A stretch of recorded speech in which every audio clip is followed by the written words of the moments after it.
Okay, ladies and gentlemen, if you'd like to take your seats. If you're hoping for a panel discussion on brand development, you're in the right room. If you're looking for strategic roadmap for organizational transformation, you should be around the corner on the specialist stage. So do take your seats now, please, as we prepare for our next session.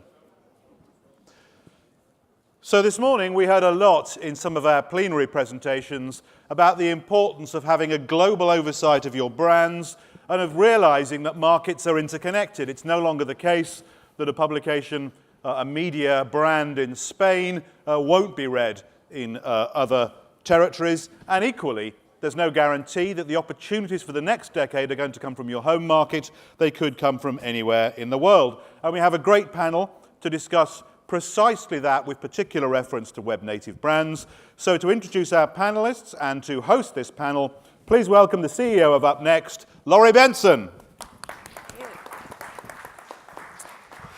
And if I may invite the panel up, please. My wonderful panel. Good afternoon, everyone. The topic of our panel today is taking a web-native brand global. And I'm very proud to have this panel with me today because they bring a very diverse perspective to the approach of taking something global. So just to start, what I'm going to do is do a quick intro of each of our panelists. You're very lucky in that they each have a video to show you as well, to give you a sense and taste of their brands. And then I will ask, I've got a couple of questions for each of them, but I will open it up to the floor afterwards. So just to begin, and I am keenly aware, lunch is served, so we are also going to make this a little quicker than it was intended to be originally. So good news is that. And I will jump right in.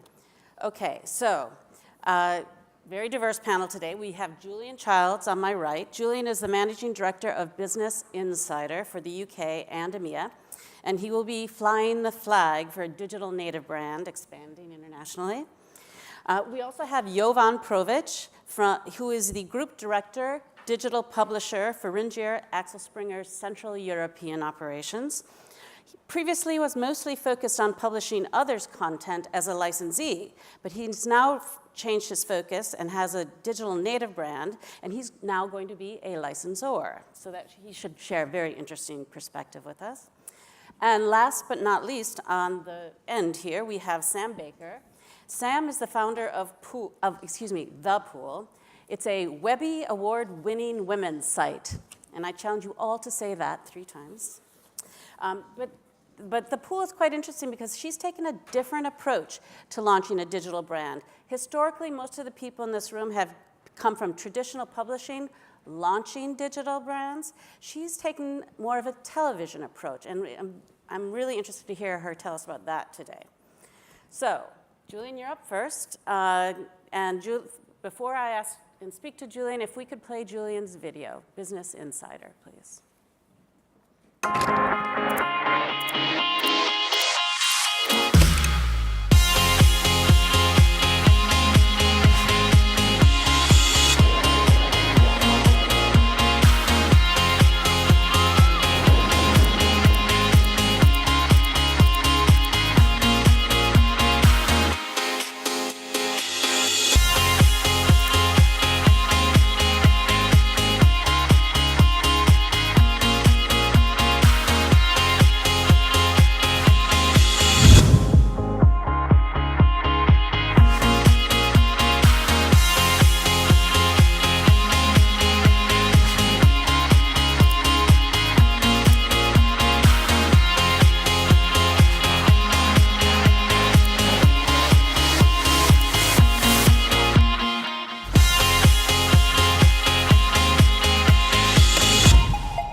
Well done.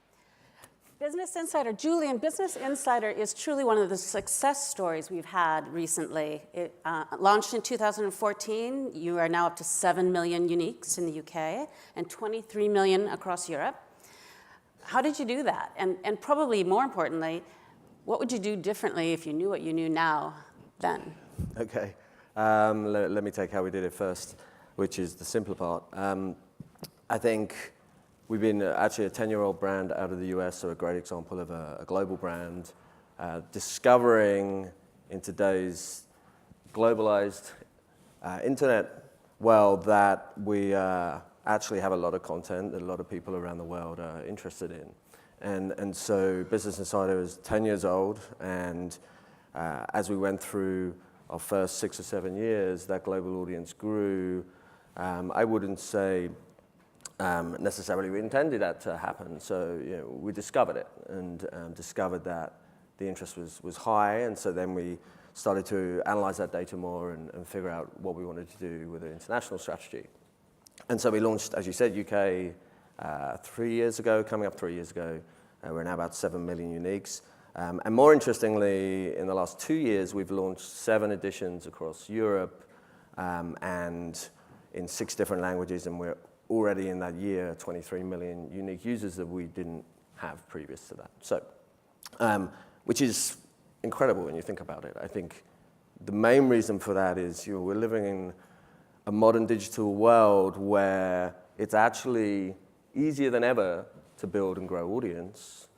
And in many ways, it's easier to monetize audience, yet it's the hardest it's ever been to be a publisher. So there's a bit of a paradox there. But I think it's been, as we look at what's really happening globally, we can see opportunities to find audience in many, many places and grow digital brands. So that's what we've done. Do you think you had an advantage that so much of your content was focused on tech, and tech was a hot topic and a topic that translated globally versus, say, perhaps news or politics? I think so. But again, we're seeing, if we think about the opening keynote as well, we're looking at interesting times politically. We're finding that a lot of people will like content on US politics right now. I mean, US politics has never been higher profile. UK politics has never been higher profile. So I think the iteration of that in a different market might be slightly differently. The commentary on that might be slightly different. And that's why we've actually taken a global, local approach to how we're doing that content.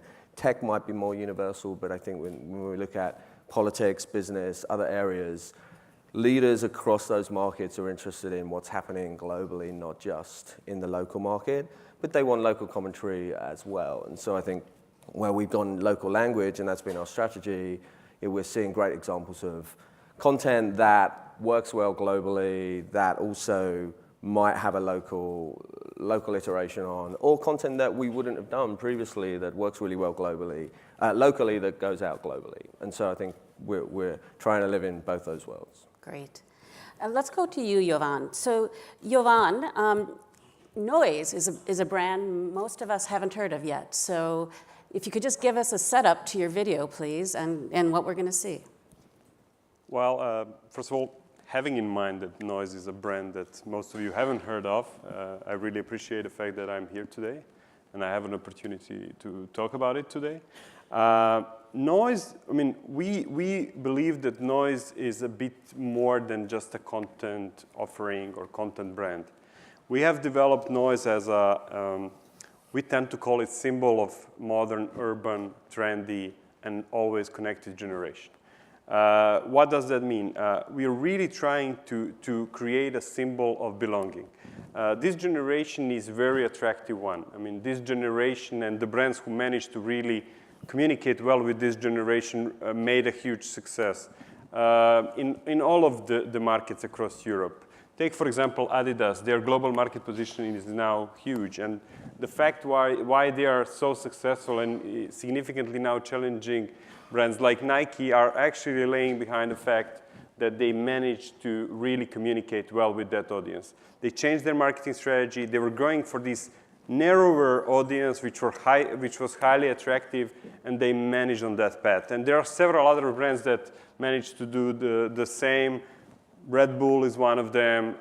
New Balance is also having a tremendous success in Europe, mainly thanks to that. And that's the audience that we are creating stamp for belonging. And NOIZZ is exactly that. Maybe we brought some video, and I think video illustrates it very well. Let's see the video.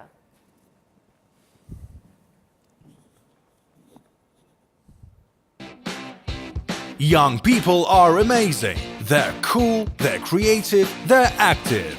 They have more friends than we've ever had. They find things and make them trendy. They know how to have a good time. They care about society, have strong opinions and stand up for their rights. Waszym obowiązkiem jest być tutaj. Myślę, że przestaniemy żyć w wolnym państwie. Będziemy walczyć dalej. And by the way, it's no longer important how old you are, really. If you are connected, active, enjoying new things, you are young, you are a part of global generation scene. NOIZZ is an international brand for urban people. We are a movement that's growing. We love the cities and we love the streets. We show people across Europe what is trendy, what is tasty and what is cool. We stand for modern values and we are where important things happen. We are representing the modern generation of Europe. Our mission is to give people a brand that will become a part of their lifestyle. We are young people and we are with the young people. We have a voice and we are making noise. There you go, NOIZZ. So, Jovan, I think it's interesting because so many times we see the big global digital players having basically been born in the US or the UK or born with an English language base. Tell me about why NOIZZ will be interesting globally, but also what you'll do because you're not an English native publisher, and what will that mean for your licensees? Well, I mean, what we see already now, first of all, brand is only 2 years old, and we are already having presence in 6 markets. We started in Poland and then roll out the brands across Germany, Slovakia, Hungary, Serbia, and Romania. And what we see is, first of all, why we believe that this is something that is really needed to the market. We really observe the clear need of this type generation that I mentioned before, of really having a brand that will help them to recognize and separate what is trendy from what is non-trendy, cool from uncool.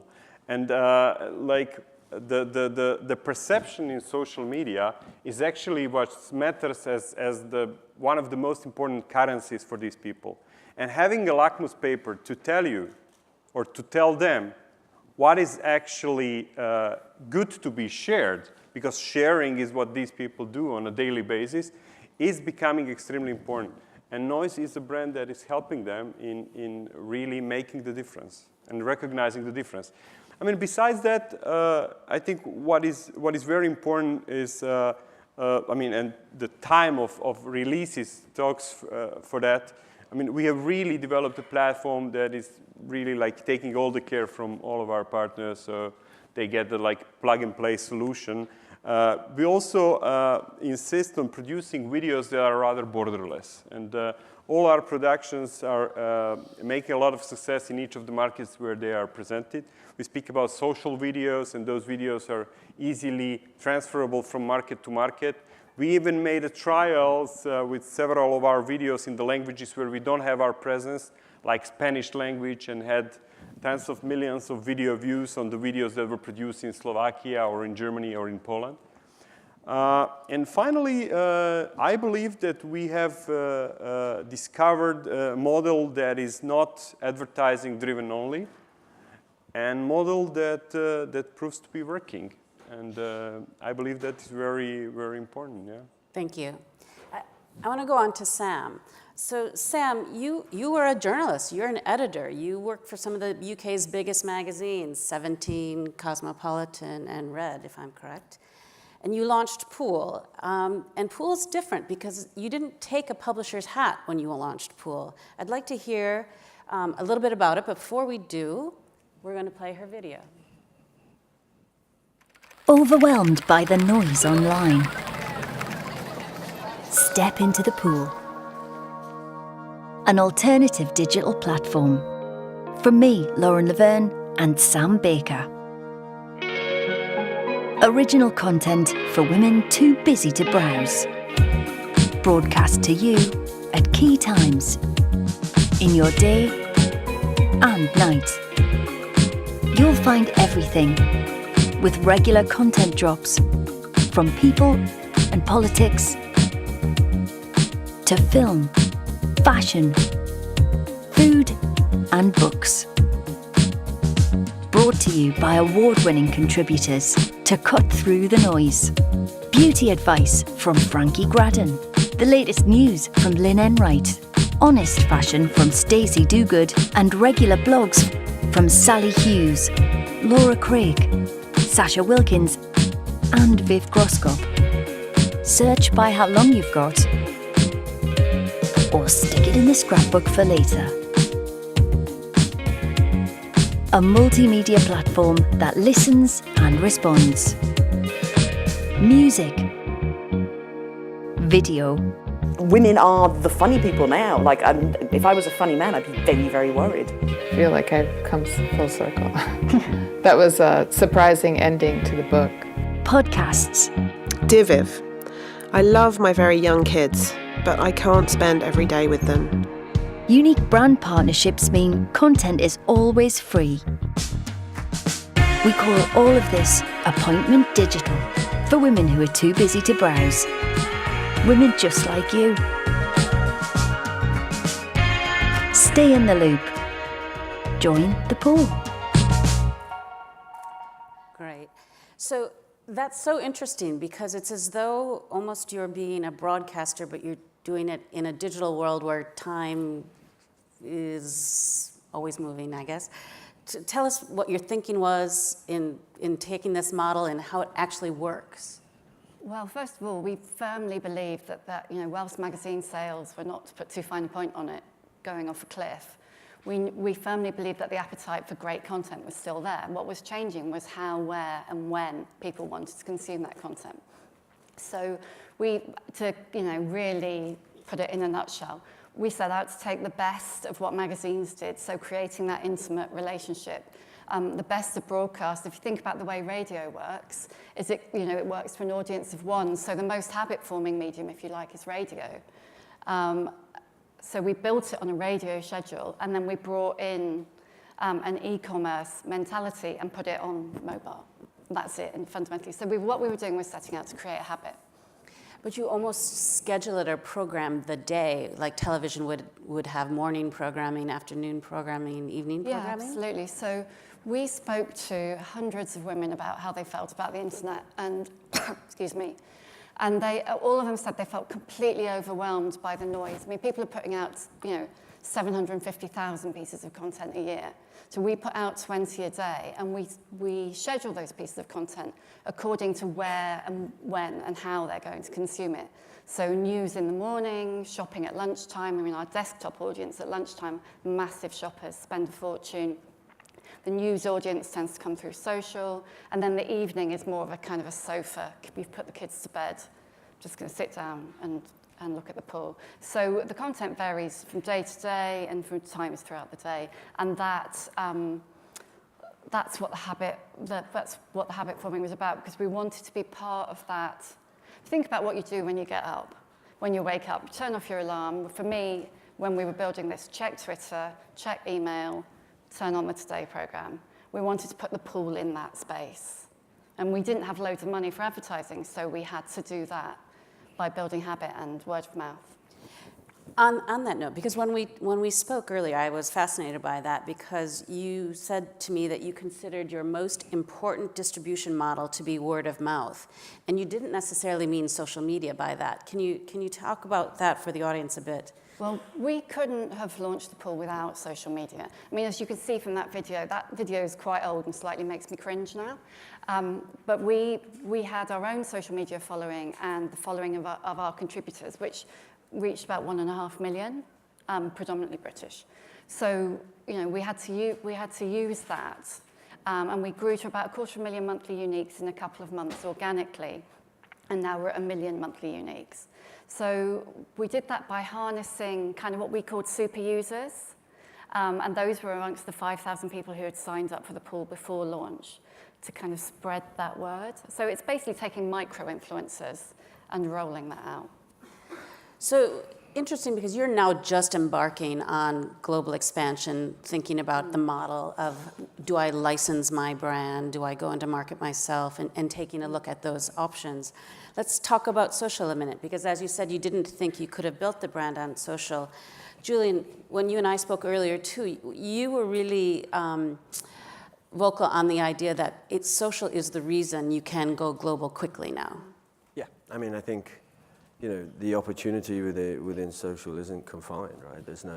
Nobody goes on social media thinking I'm going to go to a UK site, or they're looking for content that they want to engage, and they're scrolling through feeds, and that can be shared by anybody in any market at any point in time. And so I think, as you think about how to build audience base, you've got a huge audience base that can be global, and then analytics around how you start to think about, all right, how do I build my brands on top of this? How do I take those pieces, and where am I also seeing huge interest for content? And so, social can inform you in many ways as well about how you want to go deeper into that strategy, into that market, and that's how we've grown exponentially as well. I mean, we've launched social brands that are global, that have huge international audiences from many different markets, and I think Wolfgang mentioned that earlier as well. Which brand did you launch? So we launched Insider, I guess now a year and a half ago.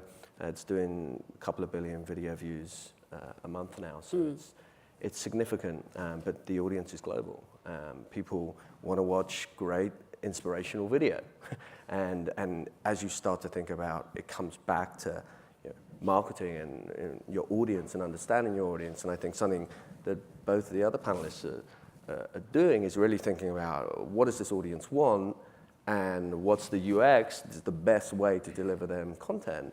And so that might be in that, hey, I'm a woman who only has 5 minutes to view content a day, or that might be, hey, I want something that's really going to inspire me in my age group, and that gives you a platform to think about really where you should start from, because once you get that right, you can start to see that grow massively online and massively in social. Jovan, you have described yourself publicly as a social media addict. We know social is important to you, but how about for your business? How is it going to help you launch NOIZZ globally? I mean, NOIZZ, as I mentioned at the beginning, it's all about belonging to a certain community, and belonging to this modern urban hype community, and these people practically live on social media. I wouldn't even say all social media. They practically mainly live on Instagram, and that is why it is very important for us to be there. And obviously, I come from the company that is much bigger than only NOIZZ, and we have several brands in Central and Eastern Europe, and we were significantly also investing into growing those communities for all of our brands, and right now we have some, 25 million communities in Central and Eastern Europe, which is quite a lot. But coming back to NOIZZ, Instagram is obviously extremely important for us, and after that come all other social media channels. I can really say that Instagram is really helping us in building the different business models than only publishing the content brand online. And as I mentioned at the beginning, NOIZZ is for us a symbol of belonging, but NOIZZ has different shapes, and some of those shapes are like our summer festival called NOIZZ Urban Picnic, where we pretty much work very actively using our Instagram and social channels to invite people to join us. And this is I would even dare to say more important channel for us than our homepage of our website. NOIZZ is also a fashion line. We will be producing NOIZZ clothing brand. NOIZZ is also Fresh Fashion Award, so yearly award that we establish in 3 countries for the young and non-established designers. So as you can see, NOIZZ has several forms, but at the core of all these forms, I would say they wouldn't be possible without having an active and strong community in social media. So you brought up events. Events are a bit trickier to expand globally because you need people on the ground in market. Sam, are you looking at an event strategy? We have events in the UK. We do most of our brands, the way we work with brands is we do content deals, and most of those deals include events. But yeah, I think events are crucial, because especially when you're a predominantly digital presence, it brings the brand to life. And as Jovan was saying, if you're, what magazines have traditionally done really well is to bring that badge value, and that's what we set out with the pool. And we have people email us all the time and say, how can I have more pool? How can I join in more, be more? So, events are crucial. But like you say, you need a team on the ground, and we're a start. So partners. We literally have 1 minute left, and I want a chance for questions. So who would like to ask a question of our esteemed panel? Anybody out there? Okay, for the pool. I can hear you. Okay, I think. Can you speak into the black thing? Hi. I just want to understand the revenue streams of the site. Revenue streams. Yeah. So we have our main revenue stream is branded content. So we produce, content, videos, podcasts, so native. That's the predominant revenue stream. We have email, so our email audience is incredibly engaged. We have 50% open rate and 30% click-through rate, which is like over 10 times industry average. We have, as I said, events, and we have also testing a consumer revenue strand at the moment, which we launched a month ago, which is a members club. The email, it's like monthly fee, the monthly subscription. That's the members club that we launched a month ago. But we don't have a paywall because we grew, as I say, we grew organically through social, so you can't lock it away. Great. Okay, 10 seconds. Advice from Julian on taking your brand global? Oh, wow. I would say use technology to focus on user experience. Jovan? Pair scalable technology and be ruthless when it comes to the brand core. Sam? In our case, pick the right partner. Brilliant. Well, I want to thank the panel today and thank the audience, and let's give them a round of applause, please.